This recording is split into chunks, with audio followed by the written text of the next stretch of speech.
بالآخر 26ویں آئینی ترمیم منظور اور آئین پاکستان کا حصہ بن گئی۔ حکومت اس تھکا دینے والی مشق کو اپنی بڑی سیاسی کامیابی کے طور پر دیکھ رہی ہے۔ 1 ماہ سے زیادہ کی مشقت، ملاقاتوں اور صلاح مشوروں کا آخر کار حکومت کو ثمر مل ہی گیا۔ آئینی ترمیم کے ذریعے عدالتی نظام میں بڑی تبدیلیاں کر دی گئیں۔ اس کے لیے حکومت کو کیا کچھ نہیں کرنا پڑا۔ اپوزیشن، وکلا اور میڈیا کی تنقید، مولانا کے در پر بار بار حاضری، حتیٰ کہ اپنے سیاسی حریف پی ٹی آئی کو بھی آن بورڈ لینا پڑا۔ ترمیم کا وقت اور دن بار بار تبدیل کیا گیا۔ ترمیم آج ہو جائے گی، نہیں کل ہو جائے گی۔ ممبران کو کئی گھنٹے پارلیمنٹ میں بٹھایا گیا۔ نمبرز گیم پوری کرنے کے لیے ہر جتن کیا گیا، لیکن حکومت نے ہر محاذ پر مقابلہ جاری رکھا۔ اس ترمیم کے ذریعے انشاءاللہ جو خطرات جو منڈلا رہے تھے وہ ختم ہو گئے، اور جو بادل جو برسنا چاہتے تھے وہ ختم ہو گئے۔ پاکستان عظیم بنے گا، پاکستان عظیم بنے گا، پاکستان پائندہ باد۔ 15 ستمبر سے شروع ہونے والا کھیل آخر کار آج 35 دن کے بعد اپنے انجام کو پہنچا۔ لیکن کیا کھیل ختم ہوا ہے یا ابھی صرف اس کا آغاز ہوا ہے؟ میں اس لیے کہہ رہا ہوں کہ کیونکہ حکومت نے آئینی ترمیم کر کے عدالتی محاذ پر ایک نئی بحث چھیڑ دی ہے۔ سوال اٹھ رہے ہیں کہ کیا کہیں اس ترمیم کے ذریعے آئین کے بنیادی ڈھانچے میں تبدیلی تو نہیں کی گئی؟ کیا اختیارات کی تقسیم کے اصول کو پیچھے تو نہیں چھوڑ دیا گیا؟ کہیں ایگزیکٹو یا پارلیمان عدالتی نظام پر اثر انداز تو نہیں ہو رہا؟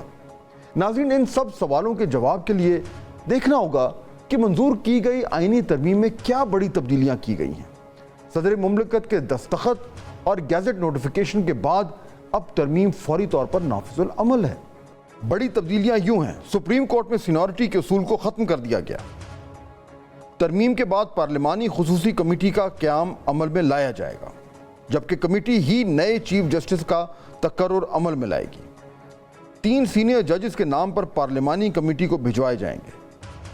پارلیمانی کمیٹی 3 ججز میں سے 1 جج کے تقرر کی سفارش کرے گی۔ پھر ناظرین، پارلیمانی کمیٹی چیف جسٹس پاکستان کا نام فائنل کر کے وزیر اعظم کو بھجوائے گی، اور وزیر اعظم تقرری کی ایڈوائس صدر مملکت کو بھجوائیں گے۔ دوسری بڑی آئینی تبدیلی جوڈیشل کمیشن کی تشکیل 9 میں کی گئی۔ کمیشن کے ممبران وفاقی وزیر قانون، اٹارنی جنرل، سپریم کورٹ کا 15 سالہ تجربہ والے وکیل شامل ہوگا، جس کو پاکستان بار کونسل نامزد کرے گی۔ جوڈیشل کمیشن میں سینٹ اور قومی اسمبلی سے حکومت اور اپوزیشن کے 2 ارکان ہوں گے۔ کمیشن میں ایک خاتون یا غیر مسلم رکن بھی ہوگی، جو سینٹ میں بطور ٹیکنوکریٹ تقرر کی اہل ہو۔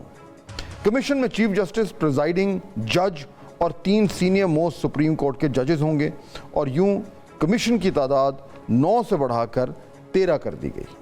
یہاں بھی اگر کمیشن کے ممبران تعداد کو دیکھا جائے تو حکومت وقت کے پاس چیزیں مینج کرنے کا بڑا مارجن موجود ہے۔ یعنی آئینی بینچ سے لے کر مقدمات اور ججز کی کارکردگی، سب پر حکومت کی بھرپور انپٹ ہوگی۔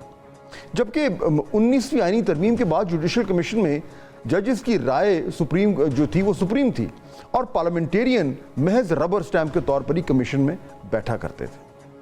اب ناظرین آتے ہیں تیسری بڑی تبدیلی کی طرف، جو ہے آئینی بینچ کے قیام سے کی گئی ہے۔ ترمیم کے مطابق سپریم کورٹ میں ایک آئینی بینچ بنایا جائے گا، جس میں سپریم کورٹ کے ججز ہی شامل ہوں گے۔ آئینی بینچ میں تمام صوبوں سے برابر ججز ہوں گے۔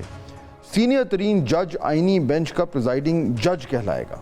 آئینی بینچ کے سوا کوئی بینچ سپریم کورٹ کے دائرہ اختیار آئین کی تشریح کا معاملہ نہیں دیکھے گا۔ یعنی اب ناظرین آئین کی تشریح سپریم کورٹ کی بجائے آئینی بینچ کرے گا۔ یہ بہت بڑی تبدیلی ہے۔ اس کا مطلب یہ ہے کہ یعنی سپریم کورٹ صرف سول، فوجداری اور ٹیکس کے کیسز سنے گی، جبکہ اہم نوعیت کے معاملات آئینی بینچ کے پاس چلے جائیں گے۔ آئینی بینچ میں کم از کم 5 ججز ہوں گے۔ متعلقہ تمام درخواستیں یا اپیلیں آئینی بینچ کو منتقل کی جائیں گی۔ اب مخصوص نشستوں اور سیولینز کا ملٹری ٹرائل والا معاملہ بھی ممکنہ طور پر یہی آئینی بینچ سنے گا۔ میں دہرا دیتا ہوں کہ 26ویں آئینی ترمیم کے بعد چیف جسٹس کی تعیناتی جوڈیشل کمیشن، پارلیمانی کمیٹی اور آئین کی تشریح کے معاملات یکسر تبدیل کر دیے گئے ہیں۔ یہ کوئی چھوٹی بات نہیں ہے۔ اب دیکھنا یہ ہے کہ سپریم کورٹ کے ججز اور وکلا برادری اس ترمیم کو کیسے دیکھتے ہیں۔ کیا اس ترمیم کے بعد کوئی وکلا تحریک کا دروازہ کھلے گا، یا کیا مستقبل میں ہمیں بارز سڑکوں پہ نظر آئیں گے، یا جیسے حکومت نے تمام تر مشکلات کے بعد آئینی ترمیم میں پاس کرا لی ہیں، وہ وکلا کو بھی مینج کرنے میں کامیاب ہو جائیں گے۔ یاد رہے، اس سب میں اپوزیشن کا بھی ایک رول ضرور ہوگا. لیکن کیا تحریک انصاف باہمی اختلافات، لیڈرشپ کے فقدان اور بیانیے کی کمی کی وجہ سے کے باوجود جو ہے وہ حکومت کے لیے خطرہ بن پائے گی؟ یہ دیکھنا ہوگا، کیونکہ آئینی ترمیم کے مسودے کی منظوری کے مراحل میں ہم نے مولانا فضل الرحمان کا کردار تحریک انصاف سے کہیں بڑا اور نمایاں دیکھا، جبکہ مولانا کے پاس پی ٹی آئی کے مقابلے میں نمبرز بھی بہت کم ہیں. مولانا فضل الرحمان کے کردار کی تعریف تو حکومت اور اپوزیشن دونوں ہی کرتے نظر آئے ہیں. یعنی مولانا اپوزیشن لیڈر کے طور پر سارے معاملات کو ہینڈل کر رہے تھے.